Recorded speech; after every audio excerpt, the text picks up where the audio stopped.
And let's bring in General Keith Kellogg, former National Security Advisor to Vice President Pence. There was a couple of times there, General, and you were listening to the president that you kind of shook your head like he wasn't saying enough. Yeah, John, thanks for having me. Look, it sounded like I was in a college campus listening to a professor speak. Look, this shouldn't be about NATO unity. While that's important, this is all about Ukraine. And Ukraine is actually winning the fight today because the Russians are stalemated. Clearly, they're digging in. They haven't made advances at all. Let's figure out a way to let this new Sparta, Ukraine, win the fight. And they can. But we just have to give them the support they need. They've asked for things we haven't given to them. We haven't given them the MiG-29s. Give them the MiG-29s. Increase the Air Force by 1/3.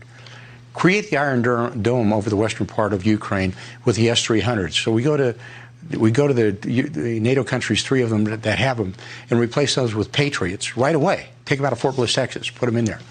We say to them, okay, we're going to give you the Switchblade 600s, not the 300s, because the 600s that haven't arrived yet have Javelin warheads on them and have a range of 40 kilometers, 24 miles. We give them intelligence. We have incredible, exquisite intelligence gathering. We've got to figure a way to do it. We did it when I was involved in Bosnia, where we assisted giving intelligence kind of below, underneath the table, but we did it. Unleash your covert activities here in the United States. We've got an incredible covert team with the CIA. We can bring forces to bear, so can the allies. Let's give Ukraine a chance to win this. And why? Because that will reset the entire world, not just Europe, because the Chinese will pay attention to this. The North Koreans will pay attention to this. The Iranians will pay attention to this. So I believe you have a chance, probably once in a lifetime, to reset the stage, because I think the Russians are on their heels.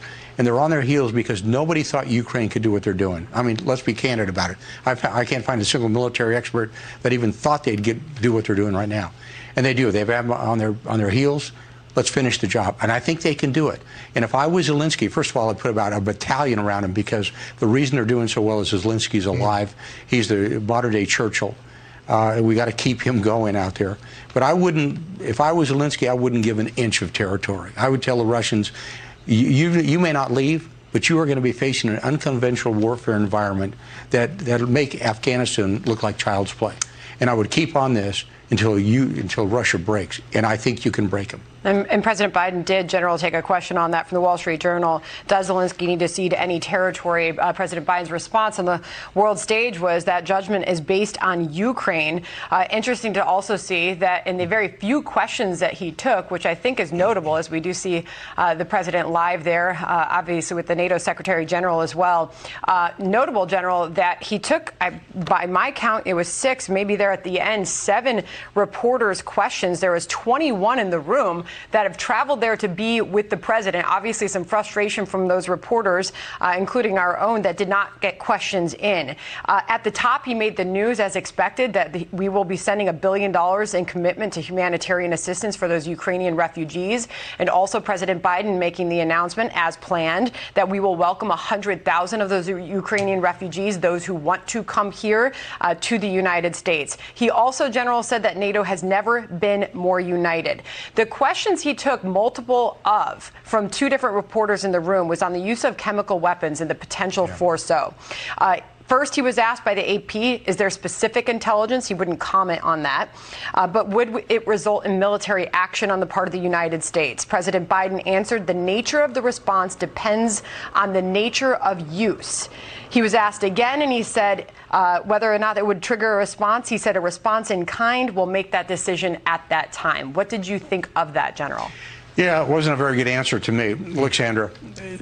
Two time periods, 2012-13, when President Obama with Vice President Biden drew a red line in Syria.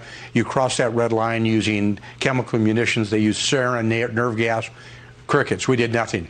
A couple of years later, doing their first year under Trump, they hit a smaller target instead of Damascus. We went in with over 60 TLAMs.